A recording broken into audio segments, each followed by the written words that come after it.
ఎందుకో ప్రార్థన చేస్తూ ఉన్నప్పుడు దేవుడు ఒక వాక్యాన్ని ప్రేరేపించారు. ఈ వాక్యాన్ని ఈరోజు మనం ధ్యానించుకుంటే చాలా మంచిది. చదవండి ఒక చిన్న వాక్యాన్ని. యోహాను రాసిన 3వ పత్రిక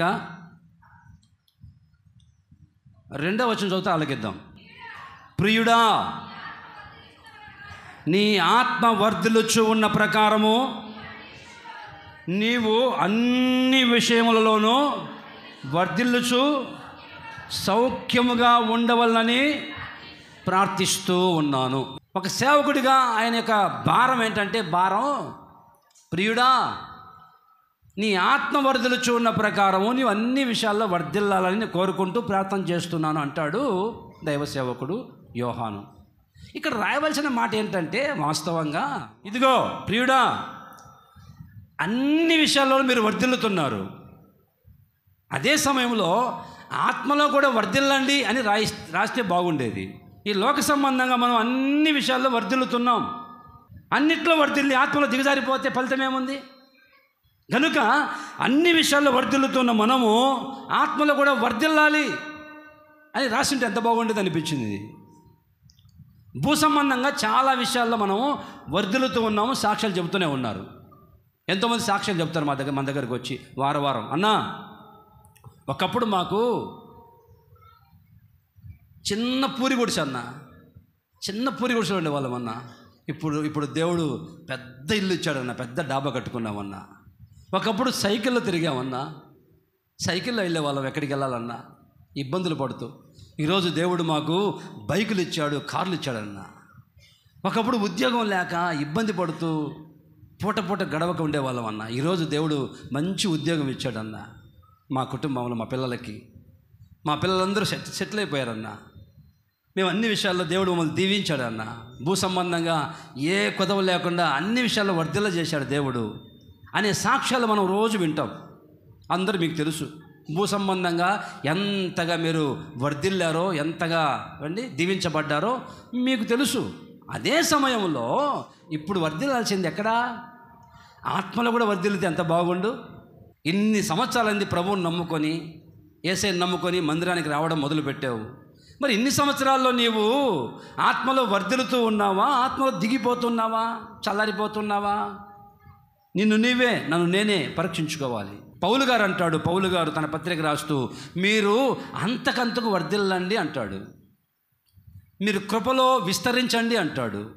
మీరు వర్ధిల్లాలి, అంతకంతకు ఆత్మలో వర్ధిల్లాలి, కృపలో విస్తరించాలి, అలాగే ఉండకూడదు అని పౌలు గారు కోరుకుంటూ ఉంటాడు. ఈరోజు పరిశుద్ధ గ్రంథం బైబిల్లో ఒక 2 వ్యక్తుల గురించి మీకు చెప్తాను. చాలా బాగా తెలిసిన చరిత్ర, మనకి ఎంతో తెలిసిన చరిత్ర, చిన్నపిల్లలు కూడా తెలుసు ఆ చరిత్ర. పాత నిబంధనలో ఒక 2 వ్యక్తులు, ఒకరు ఆత్మ సంబంధిగా, ఒకరు శరీర సంబంధిగా మిగిలిపోయారు. ఒకరు ఆత్మలో వర్ధిల్లారు, ఒకరు ఆత్మలో దిగజారిపోయారు. ఆ 2 వ్యక్తుల చరిత్ర మనం ముందు పెట్టుకొని మన ఆత్మీయ జీవితం ఎలా ఉంది? మనం ఎదుగుతున్నామా, దిగజారిపోతున్నామా? మనం ఆత్మీయ జీవితంలో ఎదిగామా, లేక శారీరకంగా ఎదుగుతున్నామా పరీక్షించుకోవాలి. పరిశుద్ధంగా బైబిల్లో చూస్తే విశ్వాసులకు తండ్రి అని పిలువబడిన వాడు అబ్రహాం. ఆ అబ్రహామును వెంబడించాడు మరొక వ్యక్తి లోతు. 2 వ్యక్తులు మన ముందు కనిపిస్తారు. అబ్రహాము దేవుని నమ్మాడు, అది అతనికి నీతిగా ఎంచబడింది అండి. తన కుమారుణ్ణి బలిపీఠం మీద పెట్టి క్రియల మూలంగా నీతిమంతుడుగా తీర్చబడ్డాడు అని అబ్రహామును గురించి యాకోబు రాస్తూ తన పత్రికలో అంటాడు. చదవండి, యాకోబు పత్రిక 2వ అధ్యాయము 21వ వచనం. మన పితరుడైన అబ్రహాము తన కుమారుడైన ఇస్సాకును బలిపీఠము మీద అర్పించినప్పుడు అతడు క్రియల వలన నీతిమంతుడని తీర్పు పొందలేదా? ఎలా నీతిమంతుడని తీర్చబడ్డాడు? తన కుమారుని బలిపీఠం మీద పెట్టి విశ్వాస మూలముగా, క్రియల మూలముగా నీతిమంతుడని తీర్పు పొందాడు, నీతిమంతుడని నిరూపించబడ్డాడు అబ్రహాం. అదే సమయంలో పేతురు రాస్తూ లోతు గురించి, పేతురు తన పత్రికలు రాస్తూ, పేతురు రాసిన 2వ పత్రిక 2వ అధ్యాయము 7-8 వచనాలు చూతాలకిద్దాం. దుర్మార్గుల కామ వికారయుక్తమైన నడవడి చేత బహు బాధపడిన నీతిమంతుడకు లోతును తప్పించను. ఆ నీతిమంతుడు వారి మధ్యన కాపురం ఉండి తాను చూసిన వాటిని బట్టి వినిన వాటిని బట్టి వారి అక్రమమైన క్రియల విషయములలో దినదినము నీతిగల తన మనసును నొప్పించుకొనుచూ వచ్చను. ఇప్పుడు చూడండి, పేతురు రాస్తూ ఇదిగో ఈ లోతు కామ వికారయుక్తమైన దుర్మార్గుల యొక్క మధ్యలో ఉండి కూడా పనికిమాలిన కార్యక్రమాలు చేస్తున్న వారి మధ్యలో ఆ సొదొమ ఆ గొమొర్రా పట్టణాల్లో ఉండి కూడా అన్ని కళ్ళతో చూస్తూ ఉండి కూడా ఈ లోతు నీతిమంతుడిగా జీవించాడు.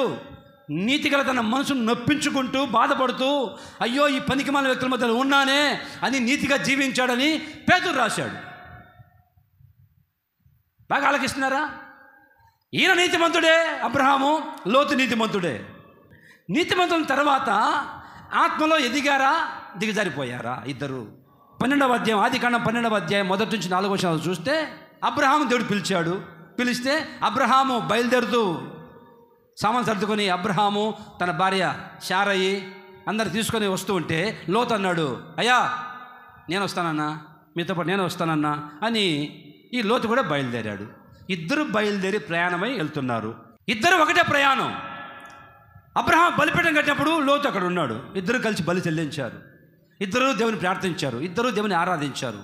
ఇద్దరు ఒకటే ప్రయాణం, ఒకటే మాట, ఒకటే బాట, ఒకటే అన్నీ ఒకటే. మరి ఇప్పుడు తీరా చూస్తే చరిత్ర మలుపు తిరిగింది ఒక చోట. వారిద్దరి జీవితంలో చరిత్ర తిరగబడిపోయింది. 12వ అధ్యాయంలో పిలిచాడు దేవుడు అబ్రహాముని, లోతు కూడా వచ్చాడు. ఇద్దరు కలిసి ప్రయాణం చేశారు. ఇద్దరు కలిసిమెలిసి బాగానే అన్నీ ఒకటే, ఇద్దరు కలిసి చేశారు. 13వ అధ్యాయంలోకి వచ్చేసరికి అబ్రహాము పశువుల కాపరులకి, లోతు పశువుల కాపరులకి కలహం వచ్చిందంట, గొడవ వచ్చిందంట. గొడవ వచ్చిన వెంటనే ఇక అబ్రహాము పెద్దవాడు కాబట్టి పెద్ద మనసుతో లోతుని పిలిచాడు. అరే లోతు, నీ కాపరులకి నా కాపరులకి గొడవ వచ్చింది, సమస్య వచ్చింది, కలహం చెలరేగింది. ఇప్పుడు ఈ కలహముతో మనము కలిసి ప్రయాణం చేయలేం, మనం విడిపోదాం అని అబ్రహాము లోతుతో చెప్పాడు. వెంటనే లోతు ఏమనాలి చెప్పండి? ఇప్పుడు మీరు లోతు ఏమనాలి? లోతు ఒకటే మాట అనాలి. ఏం మాట్లాడుతున్నావు నీవు? ఒకేసారి ఇద్దరం కలిసి ప్రయాణం చేసి బయలుదేరి వచ్చాం, అన్నీ కలిసి చేసాం, అర్పణ కలిసి అర్పించాము, ప్రార్థన కలిసి చేసాము, బలిపీఠం ఇద్దరు కలిసి చేసాము, మన ఇద్దరిది ఒకటే మాట, ఒకటే బాట, అన్నీ ఒకటే. ఇప్పుడు నన్ను వెళ్ళిపోమంటావే? ఎలా వెళ్ళిపోవాలి? ఎక్కడికి వెళ్ళాలి అని అనాలి. వాస్తవంగా లోతు ఆ మాట అనలేకపోయాడు. నీ పశువుల కాపరులకి నా పశువుల కాపరులకి గొడవ వచ్చింది, కలహం వచ్చింది. ఇప్పుడు ఎందుకు అనవసరంగా విడిపోదాము, నువ్వు వెళ్ళిపో, ఒక దిక్కు నేను ఒక దిక్కు వెళ్ళిపోతాను అన్న వెంటనే లోతు కళ్ళెత్తి చూశారట. లోతుకి అమ్మయ్య ఇంక సార్లే, ఇంతటితో అయిపోయింది, ఇంతకాలం కలిసి తిరిగాము, ఇక నా ఇష్టం వచ్చినట్టు వెళ్దాము అని కళ్ళెత్తి చూశారట. ఈరోజు బాగా ఆలకిస్తే అన్నిటికీ మూలము కలహం, గొడవలు వచ్చాయంటే సంఘంలో కానీ, కుటుంబంలో కానీ, వ్యక్తిగత జీవితంలో కానీ. ఒక వ్యక్తికి గొడవ వచ్చినప్పుడు ఆత్మీయ జీవితంలో చల్లారిపోతాడు. ఒక వ్యక్తికి గొడవలు వస్తే, కుటుంబంలో గొడవలు వస్తే ఆ కుటుంబము ఉంటారండి సమాధానం ఉండలేదు. భార్యాభర్తల మధ్య గొడవ వస్తే ఇక ఒకరినొకరు చూసుకోలేరు, కలిసి ప్రార్థన చేయలేరు, కలిసి వాక్యం చదవలేరు, కలిసి ఏమండి సమాధానంగా ప్రశాంతంగా ఉండలేరు. కారణం కలహం.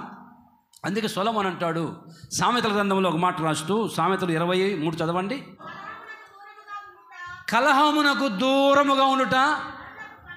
ఒక మనిషికి ఘనత కలగాలంటే ఒకటి కలహానికి దూరంగా ఉండాలి. కయ్యానికి కాలు దువ్వితే కలహం వచ్చిందంటే ఆ కుటుంబంలో అత్త కోడల మధ్య కానీ, భార్య భర్తల మధ్యలో కానీ, తల్లిదండ్రుల పిల్లల మధ్యలో కానీ కలహం వచ్చిందంటే కుటుంబము ఐక్యత చెడిపోతుంది. ఇక సమాధానం ఉండలేరు. ఆ వ్యక్తి ప్రార్థనలో ఏమండి దేవునితో గడపలేడు. ఆ గొడవ వచ్చినప్పుడు ఏమండి దిగజారిపోతూ ఉంటారు ఆత్మీయ జీవితంలో. అదే జరిగింది ఇక్కడ. అబ్రహాముకి లోతుకి గొడవ లేదు, వాళ్ళ పని వాళ్ళకి వీళ్ళ పని వాళ్ళకి గొడవ వచ్చింది. అప్పుడు వెంటనే సరి చెప్పుకోవచ్చు, అన్నయ్య ఏంటి ఆ మాట అంటున్నావు, వచ్చింది వాళ్ళకి గొడవ, మనకెందుకు, సరి చెప్దాంలే అని అనొచ్చు. లోతు అనకుండా అబ్రహాము అన్న వెంటనే నువ్వు ఒక దిక్కెళ్ళు నేను ఒక దిక్కు వెళ్తాను అన్న వెంటనే కళ్ళెత్తి చూశాడట. ఈరోజు బాగా ఆలకించండి. ఒక వ్యక్తి దిగజారిపోవడానికి ఆత్మీయ జీవితంలో మొదటి కారణం కలహం వస్తుంది. అందుకే కలహాలకు దూరంగా ఉండండి, గొడవలు పెట్టుకోవద్దు, నా మాట వినండి. కలహం పెట్టుకున్న తర్వాత లోపల ఆ ద్వేషము, పగ, కలహం రగిలిపోతున్నప్పుడు నెమ్మదిగా ప్రార్థన చేయలేవు, ప్రశాంతంగా దేవునితో గడపలేవు, వాక్యం చదవలేవు, అన్ని విషయాల్లో కుంటుపడిపోతుంది, ఆత్మీయ జీవితం దిగజారిపోతుంది ఒక వ్యక్తికి. కనుక కలహాలకి ఏమన్నా ఎంత దూరంగా ఉంటే అంత మంచిది. మీ కుటుంబంలో కానీ ఈ కలహాలు వచ్చాయా, వెంటనే కలిసిమెలిసి ఉండండి, నా మాట వినండి. మరి ఇప్పుడు చూస్తే ఇలా ఇద్దరి జీవితాల్లో జరిగిన సంభవాలు ఒక 3-4 విషయాలు నేర్చుకుందాం. ఒకరు ఏమయ్యారో ఇంకొకరు ఏమయ్యారో స్పష్టంగా చెబుతాను, చదవండి. మొదటగా హెబ్రీ పత్రిక 11:10 చదువుతాలకిద్దాం. ఏలయనగా దేవుడు దేనికి శిల్పియు నిర్మాణకుడై ఉన్నాడో పునాదులు కలిగిన ఆ పట్టణం కొరకు అబ్రహాము ఎదురు చూస్తూ ఉండెను. వింటున్నారండి? దేవుడు చెప్పాడు అబ్రహాముతో, అబ్రహామా, లోతు వెళ్ళిపోయాడు, ఇదిగో ఇప్పుడు ఈ కొండ మీదకి ఎక్కి చూడు, నలుదిక్కులో చూడు, నీకెంతవరకు నీ కంటి చూపు ఉందో, ఎంత కనిపిస్తుంది, ఎన్ని కిలోమీటర్లు కనిపిస్తుందో అన్ని కిలోమీటర్లు నీకు స్వాస్థ్యంగా ఇస్తాను, నీవు అడుగు పెట్టినంత నీకు ఇస్తాను, సమస్తం నీకే ఇస్తాను అబ్రహాం అని చూడమన్నాడు దేవుడు అబ్రహాం అని. కళ్ళెత్తి చూడమంటే అబ్రహాం అంటాడు, అయ్యా దేవా, ఈ భూమి నాకెందుకయ్యా, ఈ ప్రకృతి నాకెందుకయ్యా, అయ్యా ఈ రోజుండి రేపు మట్టిలో కలిసిపోయే నాకు ఈ భూమి, ఈ ఐశ్వర్యం, ఈ స్వాస్థ్యం నాకెందుకయ్యా? ఆత్మ సంబంధంగా ఎదిగిన వాని దృష్టి ఎలా చూడండి, ఇదంతా నీకే అబ్రహాం, మొత్తం తీసుకో, ఈ భూ ప్రపంచంలో నీకు ఎంతవరకు కనిపిస్తుంది అంతవరకు నీకు నీ పిల్లలకి స్వాస్థ్యంగా ఇస్తానని దేవుడు చెప్తే నాకెందుకయ్యా ఇది అని గుడారం వేసుకొని పునాదులు కలిగిన పట్టణం వైపు ఎదురు చూస్తూ ఉన్నాడు అబ్రహాం. నా కొరకు ఒక పట్టణము దేవుడు ఆయన చేతులతో నిర్మిస్తున్నాడు. దేవత దేవుడే నిర్మాణకుడై ఆయన ఇంజనీర్గా ఉండి ఒక ఇల్లు కడుతున్నాడు నా కొరకు పరలోకంలో. ఆ పునాదుల కంటే పట్టణం కొరకు అబ్రహాం ఎదురు చూస్తూ, అయ్యా ఈ భూమి మీద నాకేది అక్కర్లేదు, ఈ భూమి మీద నాకేది అవసరం లేదు. ఎందుకో తెలుసా, ఇది శాశ్వతం కాదు, ఈరోజు ఉంటుంది, రేపు వెళ్ళిపోతాం. ప్రతి ఒక్కరూ ఈ భూమి మీద కన్ను మోయవలసిందే. ప్రతి ఒక్కరూ ఈ దేహాన్ని వదిలిపెట్టి, ఈ భూమిని వదిలిపెట్టి ఏమండి చేరవలసిన చోట ఒకటి ఉంది, అది పరలోకం. ఆ పరలోకానికి చేరాల్సిందే. కనుక ఈ భూమి మీద నాకేది అక్కర్లేదు. అదిగో నీ నిర్మిస్తున్న రాజ్యంలో అది శాశ్వతమైన రాజ్యం, అది సూర్యుడు చంద్రుడు అక్కర్లేదు, సూర్యుడు లేకపోయినా ఏమైనా తేజోమయంగా వెలిగే రాజ్యం అది. అది 12 గుమ్మాలు కలిగిన రాజ్యం. అది నువ్వు చేతులతో నిర్మిస్తున్నా, అయ్యా నువ్వు కడుతున్న ఇల్లు కలిగిన రాజ్యం అది. అక్కడ చీకటి ఉండదు, అక్కడ ఎప్పుడు వెలుగుతూనే ఉంటుంది, అక్కడ కన్నీళ్ళు ఉండవు, అక్కడ దుఃఖం ఉండదు, అక్కడ ఎప్పుడు సంతోషంగా ఐశ్వర్యం కలిగి ఉండే దేశం అది. ఎంతసేపు పర సంబంధంగా ఆత్మలో వర్ధిల్ల వాళ్ళు భూ సంబంధంగా ఆలోచించరు. ఆత్మలు ఎదిగే వాళ్ళు ఎంతసేపు ఆ ఇల్లు చూసుకుందాం, ఈ స్థలం కొందాం. ఎందుకు? ఇల్లు కొన్నా, స్థలం కొన్నా, యేసన్న గారు అంతటి దేవసేవకుడే ఇన్ని మందిరాలు కట్టి ఏమి తీసుకెళ్ళకుండా వెళ్ళిపోయాడే. మేరక్క గారు వెళ్ళిపోయిందే. ఏమంటే మన కళ్ళ ముందు చూస్తూ ఉన్నాం కదా, చూసి కూడా నీకు ఎందుకు మెలకోలేదు? చూసి కూడా నీకు ఎందుకు జ్ఞానం రావట్లేదు? మన కొరకు ఒక రాజ్యం ఉంది, మన కొరకు ఒక దేశం ఉంది, అది శాశ్వతమైన దేశం. ఇది ఈ భూమి మీద శాశ్వతం కాదు. పుట్టిన ప్రతి నరుడు మరణించాల్సిందే, ఈ సమస్తం భూమి మీద వదిలిపెట్టి వెళ్ళిపోవాల్సిందే. అది మరి ఎందుకు గుర్తించలేకపోతున్నావు? అబ్రహాము పునాదుల పట్టణం వైపు, శాశ్వత రాజ్యం వైపు, అక్కడ ఆకలి లేదు, దప్పులు లేవు, కన్నీళ్ళు లేవు, ఏ గొడవలు లేవు, ప్రశాంతంగా ఉండి ఆ రాజ్యం మీద దృష్టి పెట్టాడు అబ్రహాం. చూసామా అబ్రహాం దృష్టి? ఇప్పుడు లోతు దగ్గరికి వెళ్దాం. లోతు అయ్యగారు చూడండి ఏం చేశాడో. అయ్యగారు ఆదికాండం 13వ అధ్యాయం 10వ చదవనమ్మా. లోతు తన కన్నులెత్తి యోర్దాను ప్రాంతం అంతటిని చూసెను. యెహోవా సొదొమ గొమొర్రా పట్టణాలను నాశనం చేయక మునుపు సోయరుకు వచ్చే వరకు అదంతా ఎలా ఉందంట? యెహోవా తోట వలెను, ఐగుప్తు దేశం లాగా నీళ్లు పారు దేశమై ఉండి కలకల్లాడుతూ ప్రశాంతంగా అందంగా కనిపించింది లోతు కన్నుల దృష్టికి. అబ్రహాము ఇదంతా నీకేరా బాబు అంటే, ఈ భూమి నాకెందుకు, ఈ నెల నాకెందుకు, నాకేది అక్కర్లేదు ఈ భూమి మీద, పరలోకం మీద దృష్టి పెట్టాడు అబ్రహాం. లోతును చూడమంటే చూశాడు. ఆహా ఎంత అందంగా ఉంది ఈ ఐగుప్తు దేశం, ఈ సొదొమ గొమొర్రా పట్టణాలు, ఈ సోయరు ప్రాంతం అందంగా ఐగుప్తులాగా అందంగా ఉంది, కలకలలాడుతుంది, మెల్లమెల్ల మెరిసిపోతుంది. ఆహా ఇక్కడికి వెళ్తే నీళ్ళు బాగా సమృద్ధిగా ఉన్నాయి, పంటలు బాగా పండించవచ్చు, డబ్బు బాగా సమకూర్చుకోవచ్చు, బంగారం ఏంటి వెండి, పదవి, పలుకుబడి అన్నీ వస్తాయి అక్కడికి వెళ్తే. దృష్టి పెట్టాడు లోకం మీద, దృష్టి పెట్టాడు భూమి మీద. బాగా ఆలోచిస్తున్నారండి. మరి ఇద్దరు కలిసి ప్రయాణం చేశారు కదా, ఇద్దరు బలిపీఠం కట్టారు కదా, ఇద్దరు ప్రార్థన చేశారు కదా, ఇద్దరు అర్పణ అర్పించారు కదా, మరి దృష్టి ఎందుకు మారింది? అబ్రహాం దృష్టి ఏమో పైకి చూస్తున్నాడు, పునాది పట్టణం వైపు. లోతు దృష్టి ఏమో ఐగుప్తు వైపు చూశాడు, కలకల్లాడుతుంది, అందంగా ఉంది. అక్కడికి వెళ్తే బ్రహ్మాండంగా మంది సమకూర్చుకోవచ్చు, అక్కడికి వెళ్తే మనకు ఘనత వస్తుంది, అక్కడికి వెళ్తే అందరి దగ్గర పెద్ద మనిషికి చలమని కావచ్చు, అక్కడికి వెళ్తే మా పిల్లల్ని బాగా సెటిల్ అయిపోతారు అంటారండి. కొంతమంది చూడండి, కొంతమంది పిల్లల్ని అరే కొట్టుకెళ్ళి రాపోరా, కొట్టుకెళ్ళి తీసుకురాపోరా, స్నానం చేయరా, అన్నం తినరా అంటే పిల్లలు అన్నం తినరు, స్నానం చేయరు, కొట్టుకెళ్ళమంటే కొట్టుకెళ్ళరు. దృష్టి అంతా ఆ టీవీలో క్రికెట్ వస్తూ ఉంటే క్రికెట్ మీద దృష్టి చూస్తూ ఉంటారు, గుండెలు ఊడిపోయినా, నోట్లో ఈగలిపోతున్నా ఏం పట్టించుకోరు ఆ పిల్లలు. దృష్టి అంతా క్రికెట్ మీద టీవీలో.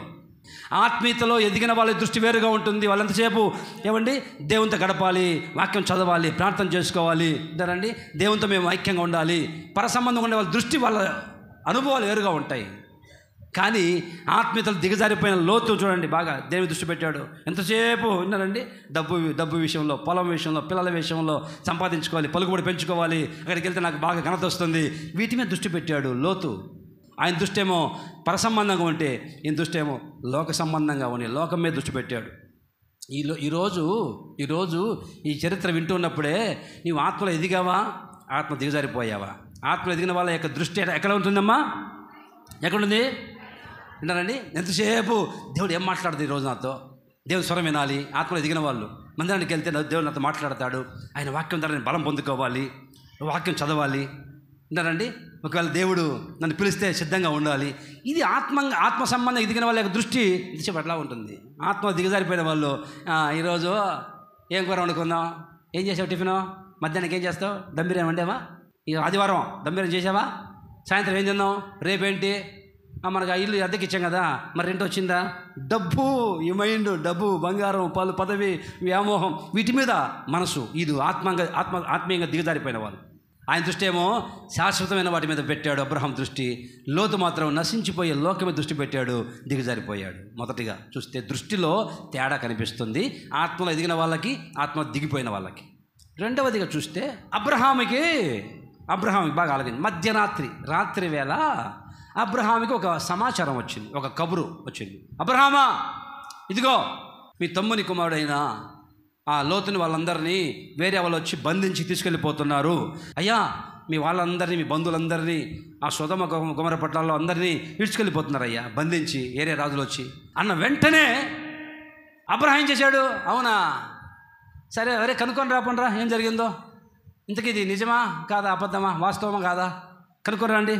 అయినా ఈ రాత్రి ఎక్కడికి వెళ్తాం, పొద్దున వెళ్దాం కానీ ముందు కనుక్కొని అది ఎంతవరకు నిజమో కనుక్కొని రండి అని వివరాలు కనుక్కోకుండా ఏమండి, సమాచారం అందిన వెంటనే సమాచారం వచ్చింది అబ్రహాం దగ్గరికి. వెంటనే ఏం చేసేది తెలుసా?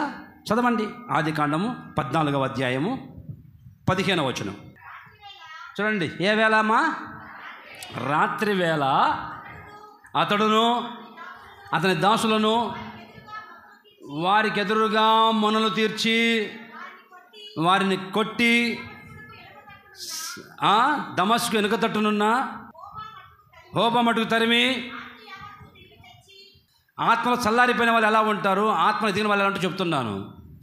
అబ్రహాం వెంటనే లేచి తన ఇంట్లో ఉన్న పని వాళ్ళని తీసుకొని ఆ మరుక్షణమే మాట్లాడకుండా ఆలస్యం చేయకుండా సమయాన్ని వ్యర్థపరచుకోకుండా బయలుదేరి ఏమండి శత్రువులను తరిమి వాళ్ళని కొట్టి తన వాళ్ళందరూ ఇడిపించుకొని క్షేమంగా తీసుకొచ్చాడు.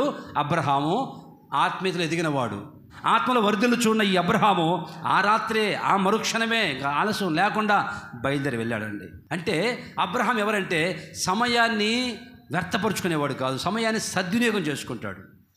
కాసేపు ఆలస్యం అయితే ఏం జరుగుతుందో తెలియదు మనకి. కనుక ఈరోజు నీవు ఆత్మలో వర్ధిల్లే వ్యక్తివైతే ఎంతగా సమయాన్ని వ్యర్థపరుచుకుంటున్నావో, సమయాన్ని వృధా చేసుకుంటున్నావో, సమయాన్ని సద్వినియోగం చేసుకుని పరీక్షించుకోవాలి. క్రైస్తవులు అనేవాళ్ళు, ఆత్మీయతలో ఎదిగిన వాళ్ళు మెలకువ కలిగి ఉండాలి, చురుగ్గా ఉండాలి, సోమరితనంగా ఉండకూడదు. అందుకే అంటాడు, అరే సోమరే నిద్రపోతా, దాని దగ్గరికి వెళ్ళరా, చీమల దగ్గరికి వెళ్ళరా, ఆ చీమలు చూడరా. సమయాన్ని వ్యర్థపరచుకోకుండా నేడు అనేది ఉండగానే ఇదే రక్షణ సమయం, నేడే నీకు రక్షణ దినం అని గ్రహించి తెచ్చిపెట్టుకుంటున్నాయి కదరా. సీమలు, సోమరి సమయాన్ని వ్యర్థపరుచుకుంటావా, పైకి లే, వెళ్ళి అందరూ విత్తనాలు ఎత్తుకుంటుంటే నువ్వు మాత్రం హాయిగా పడుకున్నావంటారా సోమరోడా. సోమరోనికి సమయము తెలియదు, సోమరోనికి సమయము వ్యర్థపరుచుకుంటాడు. ఏంటారండి, ఆత్మీయులైతే సమయాన్ని గుర్తిస్తారు. ఇదే సమయం.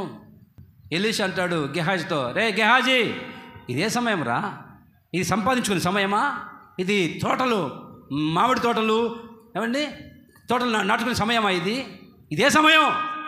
మోకరించి ప్రార్థించే సమయం రా, ఇదే సమయం. పోరాడి గెలిచి సాతాను ఓడించే సమయం ఇదే సమయం.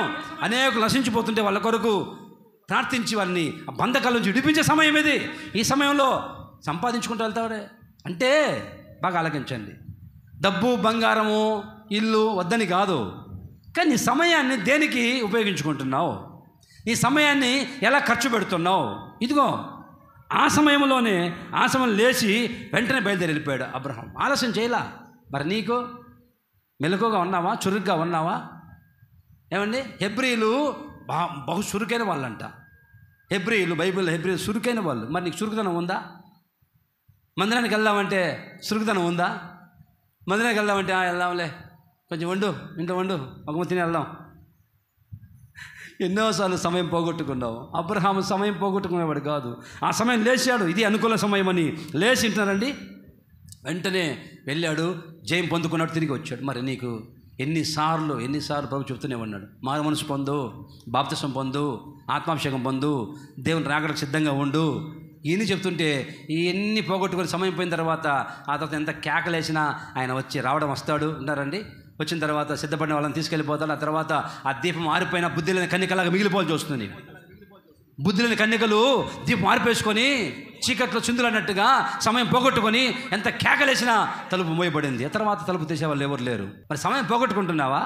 వాక్యం చెప్పండి, నిద్రపోయి విన్నారండి. ఇదే సమయం, వాక్యం వినే సమయం ఇది, వాక్యాన్ని ధ్యానించే సమయం. ఏం చేస్తున్నావు నీ సమయాన్ని? నీ సమయాన్ని పాడు చేసుకుంటున్నావా? ఒక గజయితగాడంట రండి, ఒక అమ్మాయి ఎవరు బావిలో పడిపోయిందంట.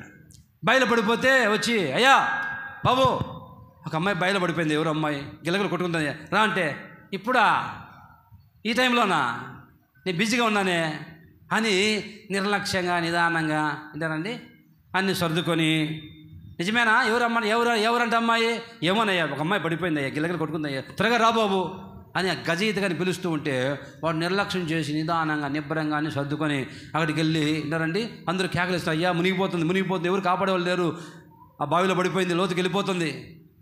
వాడు తీరిగ్గా అన్ని ముగించుకొచ్చేసరికి విన్నారండి ఆ అమ్మాయి మునిగిపోయింది. తీరా బయటికి వెళ్ళి చూస్తే వాడి కూతురే.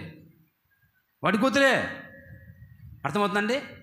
సమయాన్ని వ్యర్థపరుచుకున్నాడు, సమయాన్ని పోగొట్టుకున్నాడు. చివరికి మిగిలింది ఏంటి? ఈ రోజు వరకు ఇంత ఆయుష్ని ఇచ్చాడే దేవుడు, మరి ఇంత ఆయుష్కాలం ఇచ్చాడు దేవుడు. ఏ రోజైనా ఏదో ఈ సమయాన్ని దేవుని కొరకు ఖర్చు పెట్టావా? నీ సమయాన్ని బైబిల్ చదివావా? అమ్మాయినానమ్మా, ఏదైనా బైబిల్ పూర్తి చేసావా ఇంతవరకు నీ బ్రతుకులో? అరే ఇంత ఆయుష్ ఇచ్చాడు దేవుడు, ఇంతకాలం బతికావు కదా, సత్యంలాగా కనీసం బైబిల్ చదువుదాము, సత్యంలాగా నేను ఏదో ఒకటి దేవుని కొరకు చేద్దాము, దేవుని పరిచయం సహకరిద్దాం, దేవుని కొరకు నేను ఖర్చు అయిపోదాం, ఏమాత్రం ఉందా? నీ నీ నీ వ్యక్తిగత జీవితంలో సమయాన్ని పోగొట్టుకుంటున్నావా? పోతే మళ్ళీ సమయం రాదు. ఆయన రాకడ త్వరగా వస్తుంది, నేను సిద్ధపడిపోవాలి, నేను ఎంతవరకు ఎదిగాను, నా జీవితం ఎలా ఉంది అని ఏమంటే పరీక్షించుకుంటున్నావా? సమయాన్ని పోగొట్టుకొని వ్యర్థపరుచుకొని ఆ తర్వాత ఆయన రాకడ వచ్చిన తర్వాత ఏం చేయలేక చేతులు నలుపుకుంటూ కూర్చుంటావా? అబ్రహాము సమయం పోగొట్టుకొని మరుక్షణం లేచి బయలుదేరి వెళ్తే లోతు చూడండి, ఆత్మీయతలు దిగజారిపోయినవాడు. ఆదికాండం 19వ అధ్యాయము 15-16 వచ్చిన చదవగలుగుతాం. తెల్లవారినప్పుడు ఆ దూతలు లోతును త్వరపెట్టి, లెమ్ము, ఈ ఊరి దోష శిక్షలో నశించిపోకుండా నీ భార్యను, ఇక్కడున్న నీ 2 కుమార్తెలను తీసుకొని రమ్మని చెప్పిరి. అతను ఏం చేశాడమ్మా? తడవు చేస్తున్నాడు. అబ్రహాం ఏం చేశాడు? మధ్యరాత్రి సమాచారం వస్తే మరుక్షణం లేచి పరిగెత్తుకుంటూ వెళ్ళి యుద్ధం చేసి తన వాళ్ళని కాపాడుకుంటే లోతు నాశనం అయిపోతుందిరా సొదొమ గొమొర్రా పట్టణంలో. అది అగ్నిగంధకాలు కురుస్తున్నాయిరా, త్వరపెట్టి లేపి బయటికి పోదాం రా, కలిపోతావు, బూడిదైపోతావు అంటే అయ్యగారు తడవు చేశాడు. బాగా ఆలకించండి, ఆత్మీయతలు దిగజారిపోయిన వాళ్ళ యొక్క బతుకు ఎలా ఉంటుంది. అరే నాశనం వస్తుందిరా, అగ్ని గంధకాలు కాలి బూడిదైపోతావు, లే పైకి లే, బయలుదేరు. రాడే, రాకుండా ఇప్పుడా ఏంటయ్యాను ఎప్పుడంటే అప్పుడు వచ్చి త్వరగా లేమంటావు. ఇప్పుడు లేమంటే సామాన్లు సర్దుకోవద్దా? భార్య అంటుంది, భార్యని అంటున్నాడు, లోతు భార్య, లోతు మాయ్ దేవుడు రమ్మంటున్నాడు బయలుదేరంటే ఎక్కడికి ఇప్పుడా? బాగా చెప్పావులే. ఇప్పుడు వెళ్తే ఎట్లా మన పరిస్థితి ఏంటి? మన పిల్లలకి కాబోయే అల్లులు ఉన్నారు ఊళ్ళో, పెళ్ళిళ్ళు చేయాలి వాళ్ళకి. ఇప్పుడు వెళ్తే ఎట్లా? నేను వాళ్ళకి వడ్డీకి ఇచ్చా, వడ్డీకి డబ్బులు. ఆ వడ్డీ డబ్బులు రావద్దు, వడ్డీకి ఇచ్చింది తీసుకో, వడ్డీ వ్యాపారం చేసుకుంటూ కూర్చో, వడ్డీ వ్యాపారం చేసుకుంటూ కూర్చో. ప్రభు రాకడ వస్తుంది, తర్వాత చప్పటి కొట్టుకుంటూ కూర్చుంటాం మందిరంలో. ప్రభు రాకడ వచ్చి ఎత్తబడిపోయిన తర్వాత వడ్డీ వ్యాపారం చేసుకుంటూ ఉండు, లెక్కలు రాసుకుంటూ ఉండు, ఎంత వచ్చింది, ఎంత లాభం వచ్చింది చేసుకుంటూ కూర్చో ఇక్కడే అంటారండి. లోక సంబంధంగా ప్రభు రాకడ వస్తుంది, ఆ తర్వాత నిలబడిపోయి ఇక్కడ ప్రశాంతం కూర్చో. అరే లోతును త్వరపెట్టి త్వరగా రా, త్వరగా దేవుడు పిలుస్తుంటే రాడే. ఆత్మ దిగిపోయిన మన యొక్క బతుకులా ఉంటుంది. సమయాన్ని వ్యర్థపరచుకోవద్దు. ఆకాశ పక్షులకి సమయం తెలుసు, ఏ సమయంలో ఏం చేయాలో పక్షులకు తెలిసే. అంత చీమ తలకాయ అంతా, దాని తలకాయ మెదడంతండి, దానికి తెలిసే సమయం ఎంతో. మరి ఇంత తలకాయ ఉంది నీకు, ఇంత తలకాయ, ఇంత మెదడు ఉందే, నీకు ఇది తెలియదా సమయం గురించి? ఇది ఏ సమయం, ఈరోజు ఏం వారం, ఈరోజు ఎక్కడికి వెళ్ళాలి, శనివారం ఏంటి, బుధవారం ఏంటి, అరే దేవుని మందిరానికి వెళ్దామే, సమయం పోగొట్టుకోకూడదు కదా అని ఇన్ని సంవత్సరాలు నీకు సమయం ఇస్తే, దేవుడు ఆయుష్ని పొడిగిస్తే ఏం సాధించావు ఈ సమయంలో?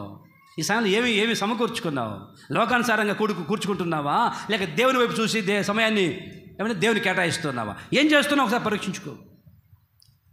ప్రతిదానికి నా ప్రభువు లెక్క అడుగుతాడు. ఖచ్చితంగా చెప్తున్నాను ఒక సేవకుడిగా, నిన్ను నా ప్రభువు లెక్క అడుగుతాడు.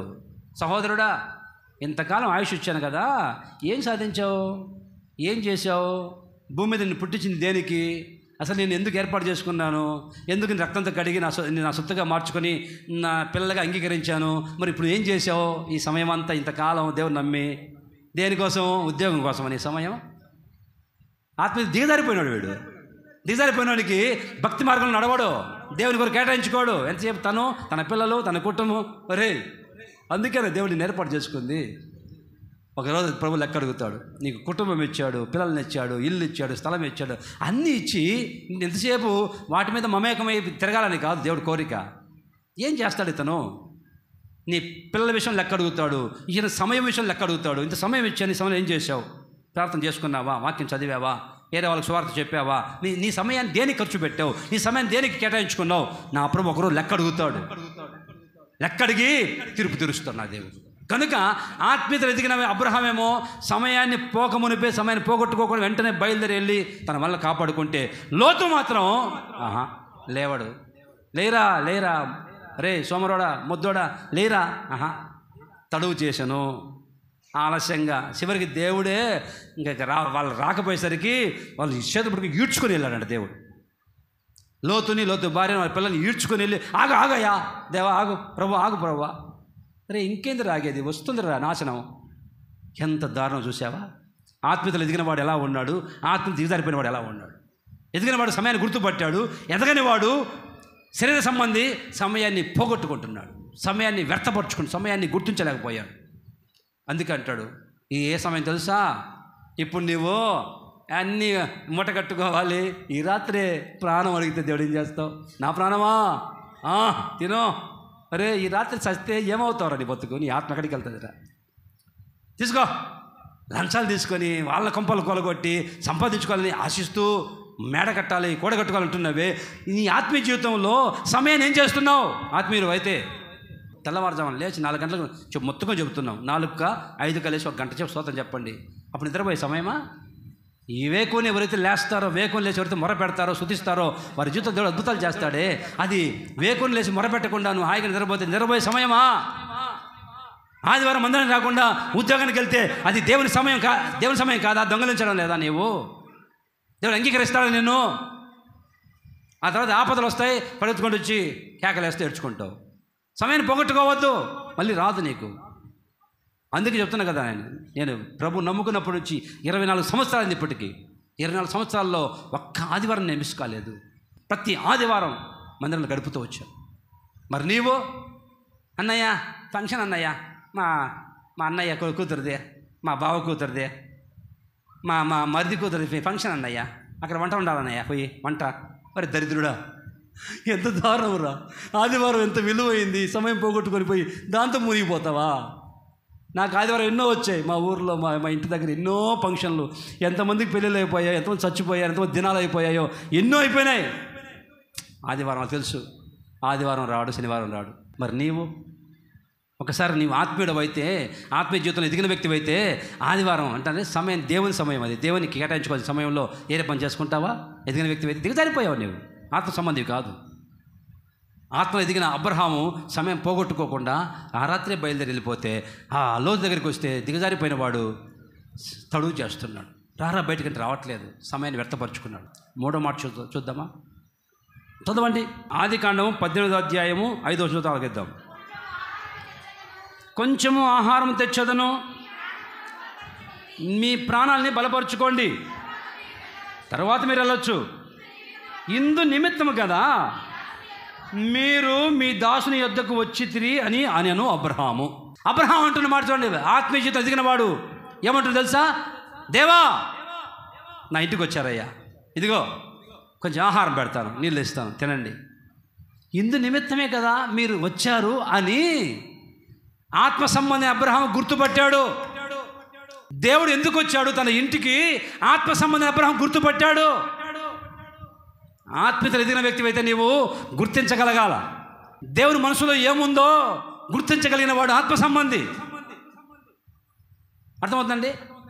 నువ్వు గుర్తుపట్టాలి. నీవు ఎందుకు ప్రభు నన్ను ఈ విధంగా మార్చాడు, ఎందుకు నా ప్రభు నా కోసం రక్తం కార్చాడు, ఎందుకు ఇంత త్యాగం చేశాడు, ఎందుకు కలవరిశిలలో త్యాగం చేసి మరణించాడు, దీనికి అందరికీ కారణం ఏమిటి? ఆత్మ సంబంధమైన వాడైతే గుర్తుపడతాడు.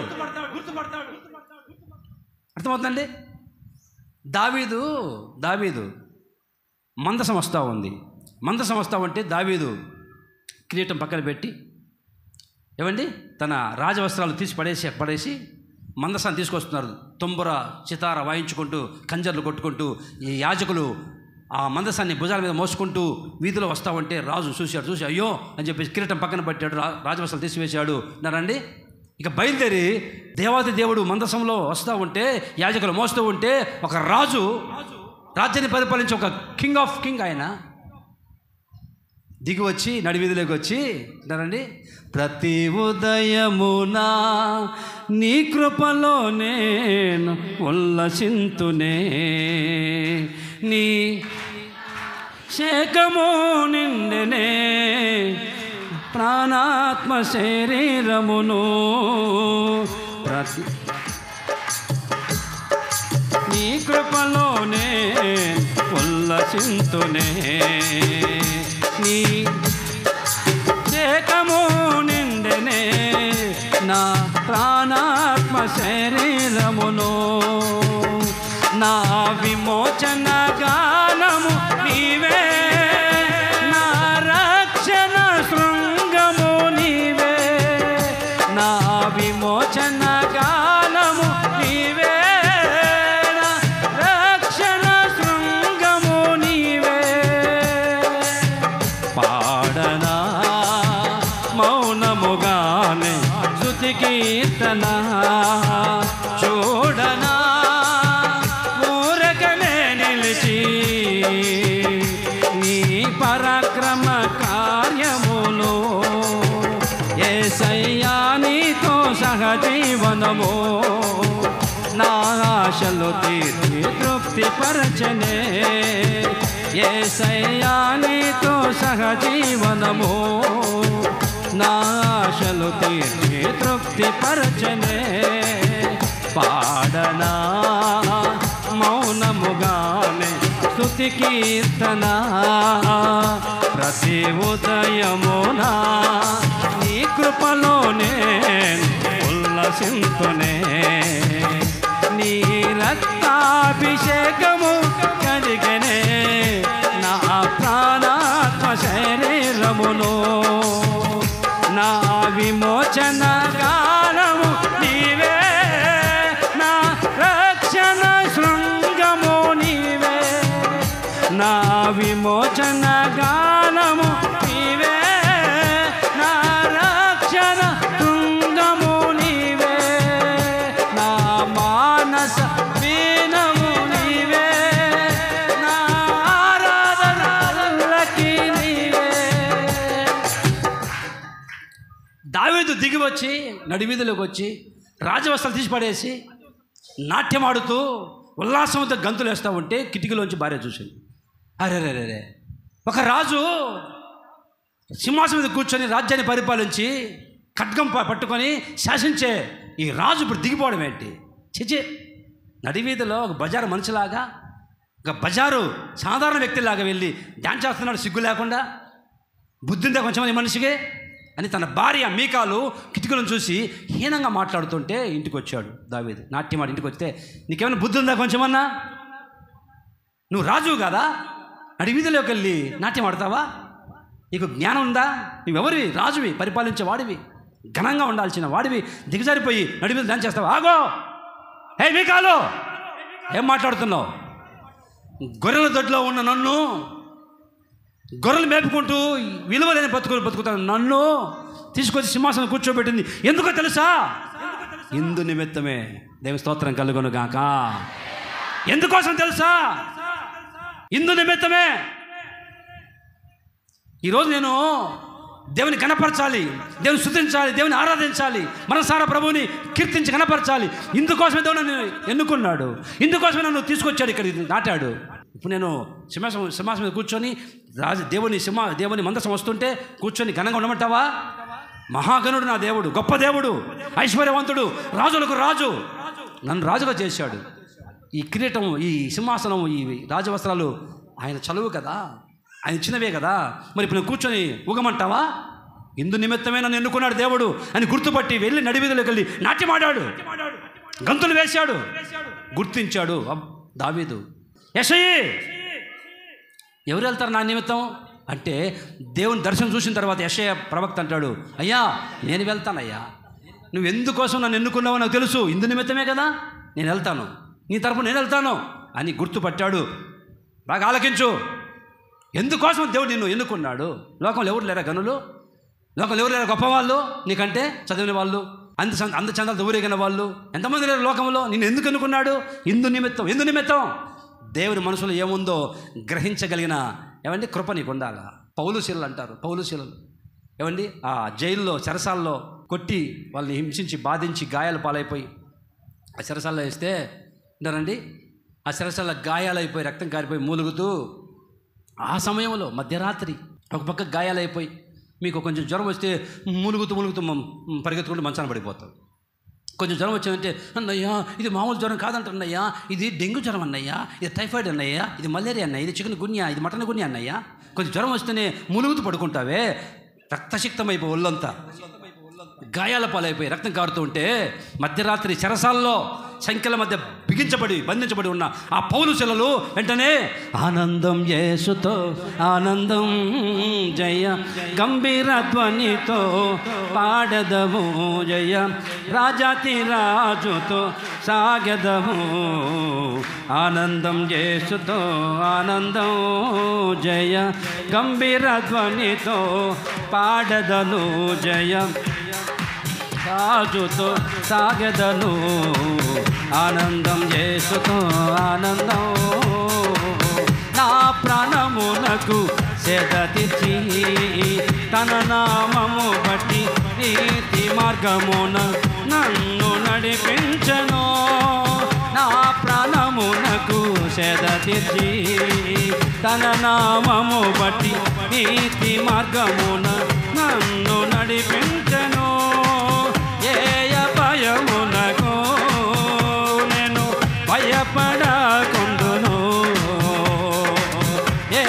భయమునకు నేను భయపడకుండును ఆనందం యేసుతో ఆనందం జయ గంభీర ధ్వనితో పాడదను జయ రాజాతి రాజుతో సాగదను ఆనందం యేసుతో ఆనందం నా ప్రభుని కృప చూచిన నాటి నుండి నన్ను నేనే మరచిపోతినే నా ప్రభుని కృప చూచిన నాటి నుండి నన్ను నేనే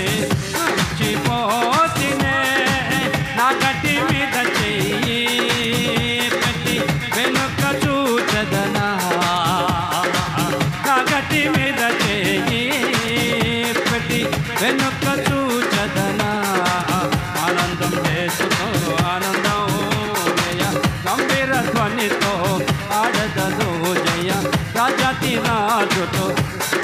ఆమేన్. పౌలు శీలలు పాటలు పాడుతున్నారు. పౌలా శీల ఏంటి? ఇందు నిమిత్తమే మా దేవుడు ఎన్నుకున్నాడు. ఒకప్పుడు నేను హింసకుని, దూషకుని, హానికరుని, నీచమైన బతుకులు బతుకుతున్నప్పుడు నన్ను దేవుడు ఎన్నుకొని ఆయన ఆశ్చర్యకరమైన అద్భుతమైన స్వార్థ పరిచయం నాకు అప్పగించాడు. గాయాలు పాలైనా, శరీరం సీకిపోయినా, రక్తచిక్తమైన నా దేవుని స్తుతించడానికి నన్ను ఏర్పాటు చేసుకున్నాడు. మధ్యరాత్రి చెరసాల్లో కేకలేసి పాడుతున్నారని ఎందుకు తెలుసా? గుర్తుపట్టారు వాళ్ళు. అబ్రహాం గుర్తుపట్టాడు. ఇందు నిమిత్తమే కదా వచ్చింది నా దగ్గరికి నీవు. ఆ మమ్రే ప్రాంతంలో చెట్టు కిందకు చేర్చుకుంటూ ఉంటే అప్పుడు దర్శనం ఇచ్చి దేవుడు మాట్లాడి, ఏమండి ఇంటికి వస్తే గుర్తుపట్టాడు. ఇందుకోసం వచ్చావయ్యా నీవు. నేను బాధపడుతుంటే, కన్నీళ్ళు కరుస్తుంటే నువ్వు నా ఇంటికి ఎందుకు వచ్చావంటే నా కన్నీళ్ళు తుడిచి నా కన్నీటి నాట్యంగా మార్చడానికి వచ్చావు. నువ్వు ఎందుకు వచ్చావంటే నా ఇంటికి నన్ను ఐశ్వర్యవంతం చేయడానికి, ఆశీర్వదించడానికి, నా బాధ నా లోటు తొలగించడానికి వచ్చావు. గుర్తుపట్టాడు ఆత్మీయుడు. దేవుని మనసులో ఏముందో దావీదు అంటాడు, ఇదిగో నా దేవుడికి ఒక మందిరం కట్టేంత వరకు నా పరుపు మీదకి పడుకోను, నా మంచం మీదకి ఎక్కని దావీదు దేవుని మనసులో ఏముందో గుర్తుపట్టి అంటాడు. మరి నీవు గుర్తుపడుతున్నావా? దేవుని మనసులో నీ పట్ల ఏముందో, నీ పట్ల దేవుని ఉద్దేశం ఏమై ఉందో గుర్తించగలుగుతున్నావా? ఆత్మీయులు, నా కోసం ఎందుకు రక్తం కార్చాడు? నా కోసం ఇంత త్యాగం ఎందుకు చేశాడు? నాలో ఏ మంచి లేదు కదా? ఎందుకోసం నా కోసం కొలువు చేసి నన్ను ప్రేమించాడు? ఎందుకు కలవశలు నలిగిపోయాడు? ఎందుకు శరీరం నల్లగొట్టుకున్నాడు? ఎందుకు ఇంత త్యాగం చేశాడు? గుర్తుపడతారు ఆత్మ సంబంధం ఎదిగిన వాళ్ళైతే. చూడండి, లోతు దగ్గరికి వెళ్ళండి. ఆదికాండం 19వ అధ్యాయం 2వ వచనం చదవండి. లోతు ఏమన్నాడు? నా ప్రభువులారా, చూడండి, నా ప్రభువులారా దయచేసి ఈ రాత్రి వెళ్ళబుచ్చి కాళ్ళు కడుక్కొని మీరు పెందలగడ లేచి మీ త్రోవను మీరు వెళ్ళిపోండి అయ్యా. మరి మీ ఇంటికి వచ్చిన బంధువుల్ని, అయ్యా ఈ రాత్రి పడుకొని మా ఇంట్లో పొద్దున్న లేచి చెప్పబెట్టకుండా తెల్లవారకు మా ముఖం చూడాల్సిన అవసరం లేదు, పొద్దున లేచి వెళ్ళిపోండి అంటే అప్పుడు ఏమనుకుంటారు బంధువులు? మీ ఇంటికి వచ్చిన వాళ్ళు. లోతు అదే అంటున్నాడు దేవుణ్ణి, అయ్యా ఈ రాత్రి ఉండు, పొద్దున వెళ్ళిపో అని చెప్తున్నాడు. వెళ్ళిపో, నువ్వు ఇందు నిమిత్తం వచ్చావు నా ఇంటికి అని అబ్రహాము గుర్తుపట్టి, ఆత్మ సంబంధి అంటే గుర్తుపట్టని శరీర సంబంధి లోతు అంటాడు, తెల్లవారుజామున లేచి అండి పొద్దున్న లేచి వెళ్ళిపో.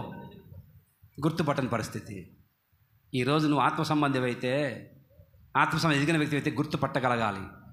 ఎందుకు దేవుడు నేను ప్రేమించాడు, ఎందుకు క్షమించాడు, నీ పాపాలు ఎందుకు రక్తం కార్చాడు, ఎందుకు ప్రాణం పెట్టాడు, ఎందుకు ఇది తీసుకొచ్చి మందిరం అనే సంఘములో తోటలు నాటాడో గుర్తించగలగాలి. నీ పట్ల దేవుని ఉద్దేశం ఏముందో, దేవుని మనసులో ఏముందో నువ్వు గుర్తుపట్టగలిగిన స్థితి ఎదగాలి. ఆత్మ సంబంధం ఎదుగుతారు, శరీర సంబంధాలు గుర్తుపట్టలేరు, ఎదగలేరు. పొద్దున్న వెళ్ళిపోయా నీ ఇంటి నిదానం వెళ్ళిపో అని నరండి అంటున్నాడు శరీర సంబంధి. ఒకటి ఆత్మ సంబంధి దృష్టి వేరుగా ఉంటుంది. రెండోది ఆత్మ సంబంధి సమయాన్ని పోగొట్టుకోడు. మూడోది ఆత్మ సంబంధి దేవుని ఉద్దేశాలు గుర్తుపట్టి ప్రవర్తిస్తాడు. 4వ మాట చదవగలుగుతాం. ఆదికాండం 14 చదవండి. అబ్రహాము తన తమ్ముడు చెరపట్టబడని విని తన ఇంట పుట్టి అలవర్చబడిన 318 మందిని వెంట పెట్టుకొని, 4వదిగా ఆత్మ సంబంధమైన అబ్రహాము దగ్గర ఎంతమంది ఉన్నారు?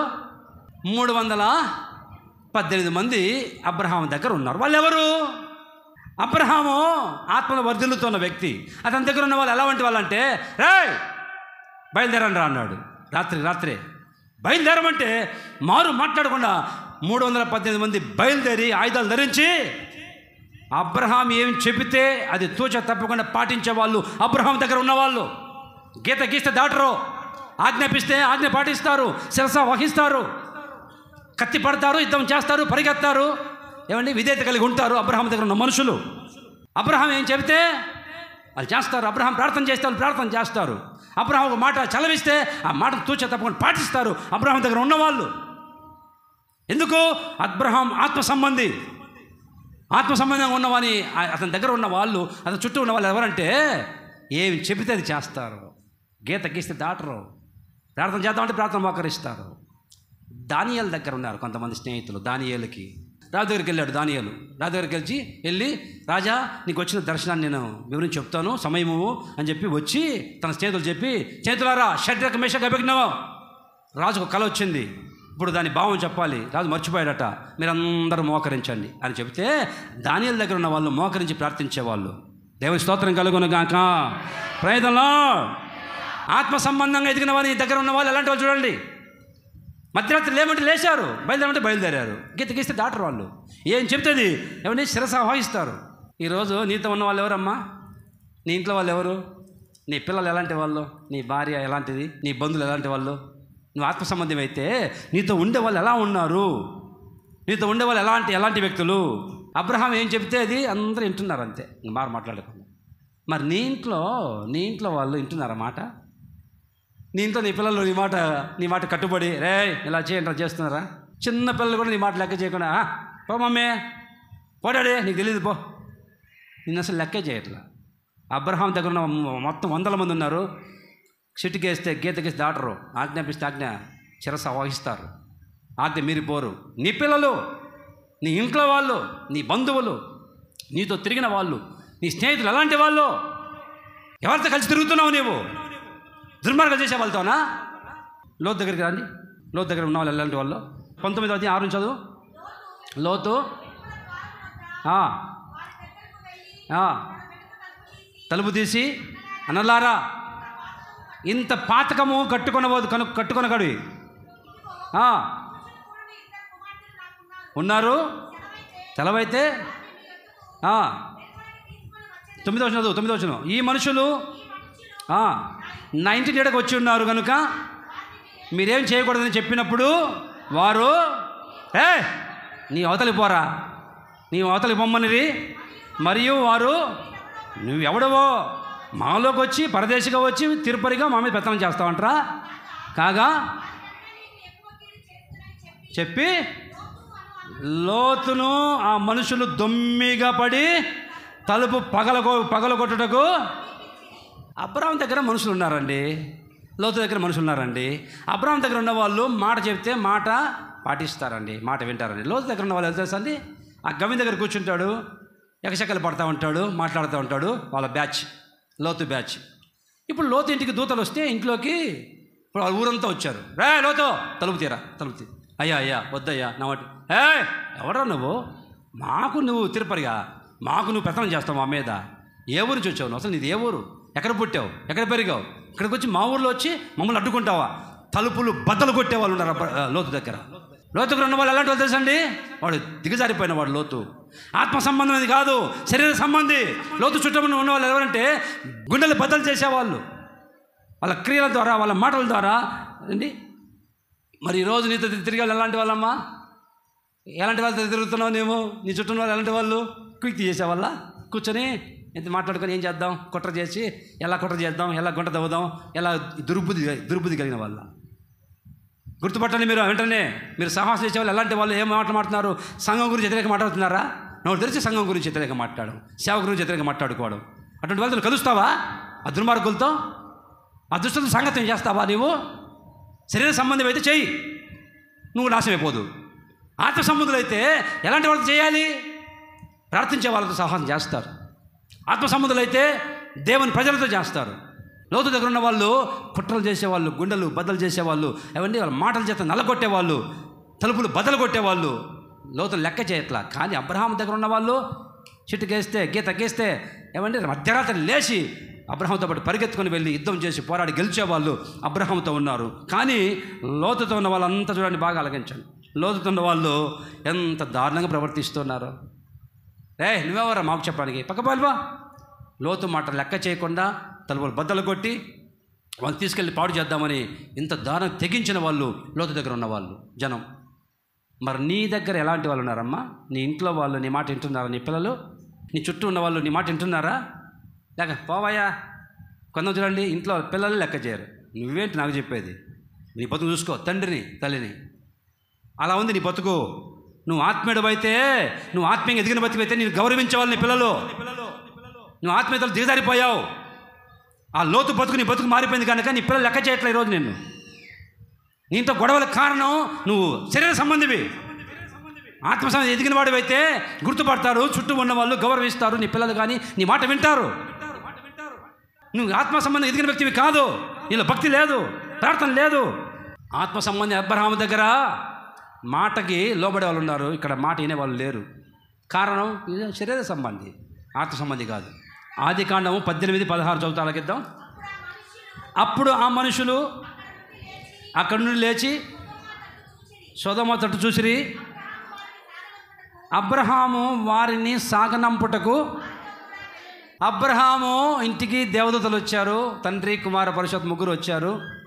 అన్నీ మాట్లాడి ప్రార్థన చేసి భోజించిన తర్వాత అబ్రహాము వారిని సాగనంపుటకు వారితో కూడా వెళ్ళెను. ఆత్మ సంబంధి యొక్క లక్షణం, ఆత్మ సంబంధి యొక్క గుణగణాలు చూడండి, బాగా ఆలకించండి. తన ఇంటికి వచ్చిన ఆ దేవుని దూతల్ని ఏమండి వెళ్ళేటప్పుడు సాగనంపుటకు బయలుదేరి వెళ్ళాడు. అంటే వారిని అంతగా గణపరుస్తున్నాడు. మీ ఇంటికి బంధువులు వస్తారు, మీ ఇంటికి బంధువులు వస్తే, మీ ఇంటికి బంధువులు వచ్చిన తర్వాత ఉన్నారండి, ఇంకా వాళ్ళు అన్నం పెట్టారు, తిన్నారు, తిన్న తర్వాత అండి ఇంకా మేము వెళ్ళొస్తాం, టాటా బై బై అని చెప్పి బై బై చెప్పి టాటా చెప్పి బయటికి వెళ్ళిన వెంటనే దబాన తలుపు వేసుకున్నాం అనుకో, తలుపు వేసుకుని నేను అనుకో, అప్పుడు ఏమనుకుంటారు వాళ్ళు, ఇంతకీనికి మర్యాద లేదు, కొంచెమన్నా తెలివి తక్కువవాడు. ఏమంటే వెళ్ళి వెళ్ళకముందు అడుగు బయట పెట్టారు, దబాన తలుపు వేసుకున్నావు అనుకో, ఇంట్లోకి వెళ్ళిపోయి, వీరికి జ్ఞానం లేదు, మర్యాద. అంటే దేవుని మర్యాద పాటించేవాడు అబ్రహాం. మీ ఇంటికి వచ్చిన బంధువులు మీరైనా సరే సాగనంపుతారు. రోడ్డు మీదకి వచ్చి బస్సు వరకు, వీలైతే బస్సు వరకు, బస్ స్టాండ్ వరకు వెళ్ళి బస్సు ఎక్కించి, లేదా వాళ్ళ కారులో వస్తే ఆ రోడ్డు ఎక్కేంత వరకు జాగ్రత్తగా వెళ్ళండమ్మా అని అది మర్యాద. మర్యాద తెలిసిన వాడు ఆత్మ సంబంధమైన అబ్రహాం. నువ్వు ఆత్మ వర్ధిల్లుతున్నావా లేదా పరీక్షించుకుని చూడు. ఇప్పుడు మన ఇంటికి అతిథులు వస్తారండి, బంధువులు వస్తారండి, ఎంత గణపరుస్తాం మనము.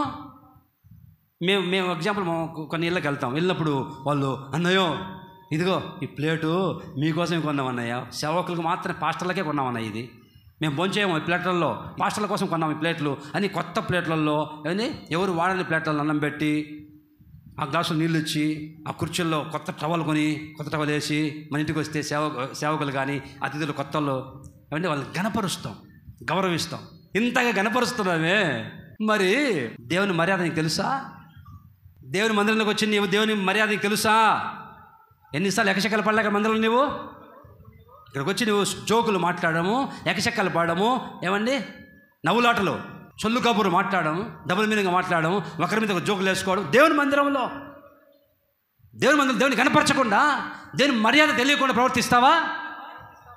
బాగా ఆత్మ సంబంధమైన వ్యక్తి అయితే దేవుని కనపరుస్తాడు, మర్యాద పాటిస్తాడు, దేవునికి ఎంతో గణపరుస్తాడు. మందిరానికి వచ్చేటప్పుడు ఎలా రావాలి తెలుసండి? చదువు కీర్తన గ్రంథం 100వ కీర్తన 4వ వచనం చదవండి. అదిగో చూడండి ఎలా రావాలి మందిరానికి. కృతజ్ఞతాస్తుతులు చెల్లిస్తూ ఆయన గుమ్మములలోకి, ఇదిగో వచ్చేటప్పుడు మార్కెట్లో మాట్లాడుకుంటూ జోకులు వేసుకుంటూ నవ్వుకుంటూ రాకూడదు మందిరానికి. కృతజ్ఞతాస్తుతులు చెల్లిస్తూ మందిరం రావాలా. దేవుడు ప్రతి రాత్రిని దర్శిస్తాడంట. దేవుడు ప్రతిరోజు వస్తాడు, ఇంటికి వస్తాడంట. నీ భోజనపు బల్ల చుట్టూ ఆయన కనిపించని అతిథిగా ఉంటాడంట. దేవుడు ప్రతిరోజు వచ్చి నీ గుమ్మం నిలబడతాడు దేవుడు అండి. మరి దేవుడు నీ దగ్గరికి వచ్చినప్పుడు, నీ ఇంటికి వచ్చినప్పుడు, నీ బల్ల దగ్గర అతిథిగా ఉన్నప్పుడు ఎలా కనపరుస్తున్నావు, మర్యాద పాటిస్తున్నావు దేవుని మందిరంలో? దేవుని మందిరంలో దేవుణ్ణి ఎలా ఆరాధించాలో నీకు ఒక పద్ధతి తెలిసి ఉండాలా, క్రమం తెలిసి ఉండాలా, మర్యాద పాటించాలా. దేవుని సాగనంపడం మర్యాద, ఘనత దేవునికి. మరి దేవుని కనపరుస్తున్నావు ఈరోజు మందిరానికి వచ్చి ఎంత భయం కలిగి రావాలి ఇక్కడికి. పూలు పెట్టుకొని వస్తావా? పూలు పెట్టుకొని మందిరానికి సెల్ ఫోన్ తీసుకొని మాట్లాడుకుంటూ వస్తావా? ఆత్మ సంబంధం అయితే దేవుని మందిరం ఎలా ఉండాలి తెలుసుకో. కళ్ళు మూయి ప్రార్థన చేయంటే మా వచ్చేవాళ్ళని చూసుకుంటా, పోయి వాళ్ళని చూసుకుంటే కళ్ళు తెరిచి ఆరాధనలో, అదే దేవుని మర్యాద తెలిసింది. కొంచెం జ్ఞానంగా ప్రవర్తించు. ఈరోజు నా ప్రభువు నీకు అన్నీ ఇచ్చాడు, ఆరోగ్యం ఇచ్చాడు, ఆయుష్ను ఇచ్చాడు, ఇల్లు ఇచ్చాడు, స్థలం ఇచ్చాడు, పొలం ఇచ్చాడు, ఏమండి చక్కటి కుటుంబాన్ని ఇచ్చాడు, పిల్లల్ని ఇచ్చాడు, భార్యని అన్నీ ఇచ్చాడే. మరి దేవుని గణపరుస్తున్నావా? ఇన్నిచ్చిన దేవుణ్ణి ఆరాధిస్తున్నావా? మనసారా గణపరుస్తున్నావా? లెక్కలేంత ప్రవర్తిస్తున్నావా? ఇన్నిచ్చిన దేవుణ్ణి మనసారా స్తుతించాలా. బైబిల్ ఇంకో చోట ఉంది, సామెతలు 3:9 చదవండి. నీ రాబడి అంతటిలో ప్రథమ ఫలమును, నీ ఆస్తిలో భాగమును ఇచ్చి దేవుని గణపరచు. నీ దశమభాగం చెల్లించు. వచ్చింది వచ్చినట్టే తినకుండా వచ్చినట్టే 110 రూపాయలు తీసి దేవునికి ఇవ్వు. నీ రాబడి అంతట్లో నీ ప్రథమ ఫలం అని ఇవ్వు, దేవుని గణపరచు. రోమపత్రిక 12 చదువు. కాబట్టి సహోదరులారా, పరిశుద్ధమును దేవునికి అనుకూలమునైనా సజీవ యాగముగా అదిగో మీ శరీరంలో ఆయనకు సమర్పించుకొని మిమ్మల్ని మీరే దేవునికి అర్పించుకొని, నా దేహంతో దేవుని మహింపరుస్తాను, కనపరుస్తాను, నా నోటితో దేవుని స్తుతించి కనపరుస్తాను. అర్థమవుతుందా? నా ఆస్తిలో భాగం ఇచ్చి దేవుని కనపరుస్తాను, నాకు ఇంత ఆయుష్నిచ్చాడు దేవుడు, మనసారా దేవుని కనపరిచే మర్యాద తెలుసుకోవాలి.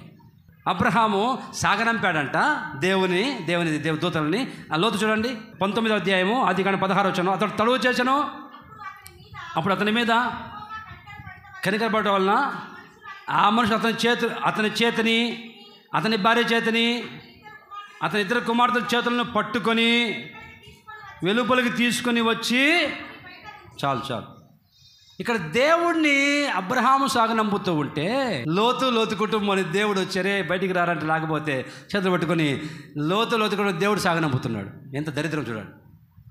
దేవుడు వస్తే ఇంటికి దేవుడు దూతల్ని అబ్రహాం గుర్తించి మర్యాదపూర్వకంగా సాగనంపుతుంటే ఏమండి, చివరికి ఒక దౌర్భాగ్య పరిస్థితి ఏంటంటే, ఆత్మీయతలు దిగజారిపోయిన లోతు నశించిపోతుంటే ఆ దేవుడు వచ్చేసి వాళ్ళని సాగనంపుతున్నాడు. పదండ్రా బయటికి.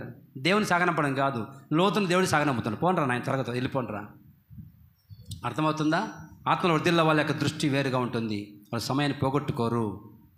ఆలకించండి, సమయాన్ని పోగొట్టుకోరు. మూడవదిగా, ఇందు నిమిత్తమే కదా అని దేవుని ఉద్దేశాన్ని గ్రహించే వాళ్ళు ఆత్మీయులు. నాలుగవదిగా, ఆయన దగ్గర ఉన్నవాళ్ళు మాట మీరే వాళ్ళు కాదు, మాటకు లోబడే వాళ్ళు అబ్రహాం దగ్గర ఉంటారు. ఎందుకంటే ఆత్మీయులు దిగినవాడు కనుక అది గుర్తుపట్టారు వాళ్ళు, ఆయన దగ్గర ఉండేవాళ్ళు. లోతు దగ్గర ఉన్నవాళ్ళు వాళ్ళు కాదు.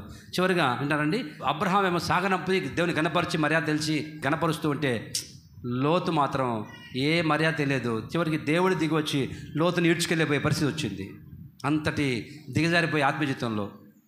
మరొక సందర్భం చూస్తే ఏంటండి, అబ్రహాము నశించిపోతున్న ఆత్మల కొరకు ప్రార్థన చేస్తూ ఉన్నాడు. అబ్రహాం, అయ్యా 100 మంది నీతిమంతులు ఉంటే కాపాడతావా, 50 మంది ఉంటే కాపాడతావా, 40 మంది ఉంటే కాపాడతావా అని దిగుతూ నశించిపోతున్న వారి కొరకు గుండెల్లో మంట పుట్టి వేదనతో నశించిపోకూడదయ్యా, ఆ సొదొమ గొమొర్రా పట్టణాలు నశించిపోకూడదు దేవా అని చెప్పేసి అనేక మంది ప్రాణాల కోసము అబ్రహాం ప్రార్థన చేస్తుంటే లోతు తన ప్రాణం కోసం దేవుడు అంటారు, నీ ప్రాణాన్ని కాపాడుతాను వెళ్ళరా అంటే తన ప్రాణాన్ని కాపాడుకోవడానికి ప్రయత్నం చేస్తున్నాడు. నేను కాపాడుతానని ప్రాణాన్ని దేవుడు చెప్తుంటే లోతు మాత్రం నా ప్రాణాన్ని కాపాడుకుంటానయ్యా దేవుని మాట లెక్క చేయకుండా.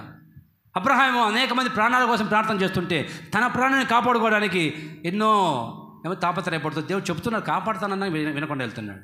చివరి జరిగింది ఏంటంటే, ఆదికాండం 24 మొదటి చదవండి. అబ్రహాము బహుకాలము గడిచిన వృద్ధుడే ఉండెను. అదిగో ఆ మాట నోట్ చేసుకోండి. అన్ని విషయములలో యెహోవా అబ్రహామును ఆశీర్వదించెను. దేవుని స్తోత్రం కలుగును గాక. ఎన్ని విషయాలలో చెప్తున్నాడు ఎలియాజరు, అయ్యా లాబాను నా యజమానుడు అబ్రహాముని దేవుడు అన్ని విషయాలలో ఆత్మీయతలోనూ అన్ని విషయాలను ఆశీర్వదించాడు, వర్ధిల్లాడు నా యజమానుడు అబ్రహాం అని సాక్షి చెప్తున్నాడు ఎలియాజరు లాబాన్ దగ్గర. అన్ని విషయాలలో ఆశీర్వాదం పొందుకున్నాడు అబ్రహాం. లోతు నీ పరిస్థితి ఏంటి? నీ పరిస్థితి లోతు చదువు 19వ అధ్యాయము 26 చదువు. అయితే లోతు భార్య ఏమైందమ్మా? లోతు భార్య వెనుకకు తిరిగి చూసి ఉప్పు స్తంభం వాయను. 30 చదువు. సోయర్ నివసించుటకు భయపడి కుమార్తెలతో కూడా పోయి సోయర్ నుండి పోయి ఆ పర్వతంలో నివసించను. అతడును అతని ఇద్దరు కుమార్తెలను ఎక్కడమ్మా? కొంప లేదు, ఇల్లు లేదు. అబ్రహాం అన్ని విషయాల్లో దేవుడు ఆశీర్వదిస్తే లోతు భార్య చచ్చిపోయి ఉపస్తంభం అయిపోతే ఇద్దరు పిల్లలు లోతు వెళ్ళేసి కొండ గుహలో, లోతు ఇల్లు లేదయ్యా, ఇది గుహ మిగిలిందయ్యా, నా బతుకి గుహ మిగిలిందయ్యా. మరి నీ పిల్లలు, నీ భార్య, నీ పరిస్థితి ఏమైంది? మొత్తం పోయింది. చివరికి మత్తులో మునిగిపోతే కుటుంబం ఏమంటే అల్లకల్లలో పోయి ఏమంటే అన్ని విషయాలు దిగజారిపోయి నాశనం అయిపోయాడు లోతు. చరిత్రలో ఏమండి నాశనం అయిపోయింది లోతు కుటుంబం. ఇద్దరు నీతిమంతులే. మరి అబ్రహాం నీతిమంతుడే, లోతు నీతిమంతుడే, ఇద్దరు ఒకేసారి బయలుదేరారు. ఇప్పుడు చివరికి ఏం మిగిలింది అంటే అబ్రహాం అన్ని విషయాలు దేవుడు ఆశీర్వదిస్తే లోతు కుటుంబ పరిస్థితి చూస్తే భార్య ఉపస్తంభం అయిపోయింది, ఇల్లు ఏమో గుహలాగా మారిపోయింది, పిల్లలేమో తాగేసి చేయకూడని వాయు వర్షాలు తప్పి జీవితం సర్వనాశనం అయిపోయి బుక్ అయిపోయింది, కుటుంబం అస్తవ్యస్తమైన నాశనం అయిపోయింది. ఆత్మలో ఎదిగిన వాడు ఒక రకం ఎదిగితే ఆత్మ దిగజారిపోయిన వాడి పరిస్థితి ఇలా మారిపోయింది. ఈరోజు నీవు ఆత్మ ఎదుగుతున్నావా, ఆత్మ దిగిపోతున్నావా? ఆత్మ సంబంధి. మరి నీ కుటుంబ పరిస్థితి, నువ్వు ఆత్మ సంబంధి అయితే ఎదుగుతున్నావా, దిగజారిపోతున్నావా? పరీక్షించుకొని ప్రార్థన చేసుకుందాం. లేచి నిలబడండి. ఎందుకు ప్రభు తేటగా ఈ చివరి రోజుల్లో ఆత్మలో దిగుతున్నావా, దిగజారిపోయావని ప్రభు నిన్ను హెచ్చరిస్తూ వస్తున్నాడు. ఆత్మ సంబంధివా, శరీర సంబంధివా అని అందరూ ప్రార్థన చేసుకోవాలి. ప్రభువా సహాయం చేయి. అబ్రహాము ఆత్మీయుడు, అన్ని విషయాలు వర్ధిల్లుతూ వచ్చాడు. లోతు శరీర సంబంధం విషయాల్లో దిగిపోయి పతనమైపోయాడు. మరి ఈరోజు నీవు ఆత్మ సంబంధివా, శరీర సంబంధివా? ఆత్మ సంబంధి దృష్టి వేరుగా ఉంటుంది, సమయాన్ని గుర్తిస్తాడు. ఆత్మ సంబంధి దేవుడు ఎందుకు వచ్చాడో గుర్తుపట్టాడు. ఆత్మ సంబంధి ఇంట్లో ఉన్నవాళ్ళు మాట మీరరు, జబ దాటిపోరు. ఆత్మ సంబంధి దేవుని మర్యాద తెలిసినవాడు, దేవుని ఘనంగా సాగనంపేవాడు. ఆత్మ సంబంధి ప్రార్థన చేస్తాడు. మరి నీవు అందరూ ప్రార్థన చేసుకోవాలి. మహాగణుడ గొప్ప దేవ యేసయ్య మీకు స్తోత్రాలు తండ్రి. పరిశుద్ధాత్మని మీరు మాతో ఉండి మాట్లాడే ప్రతి మాట కొరకు స్తోత్రాలు తండ్రి. ప్రియుడా, నీ ఆత్మలో వర్ధిల్లుచిన ప్రకారం అన్ని విషయాలు వర్ధిల్లాలని కోరుకుంటాం దేవుడు తండ్రి. నాయన మేము వర్ధిల్లాలంటే తను ఎలా వర్ధిల్లాలో చెబుతూ వచ్చారు నాయన. ఇద్దరు నీతిమంతులే, అబ్రహాము లోతు. కానీ వాళ్ళ ప్రయాణం మలుపు తిరిగింది. తర్వాత వాళ్ళ బతుకులో ఎట్లా మారిపోయిందో మాకు చెబుతూ వచ్చారు నాయన తండ్రి. అబ్రహాము తన దృష్టి పరలోకం వైపు పెట్టాడని, లోతు దృష్టి భూ సంబంధంగా ఉందని.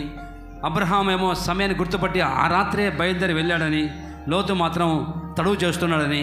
తండ్రి, అబ్రహాం ఏమో ఇందు నిమిత్తమే కదా వచ్చావని దేవుడు ఎందుకు వచ్చాడో గుర్తుపట్టాడు. కానీ లోతు వెళ్ళిపోవాలని దేవుడిని పంపిస్తున్నాడు. అబ్రహాం ఏమో తన ఇంట్లో ఉన్న వాళ్ళందరూ మాట కట్టుబడి జీవించే వాళ్ళు ఉన్నారు.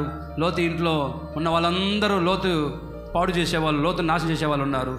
అబ్రహాము సాగనంపటకు దేవుని మర్యాద తెలిసి కనపరుస్తూ ఉంటే, లోతు మాత్రం దేవుడి దిగు సాగనంపుతున్నాడని.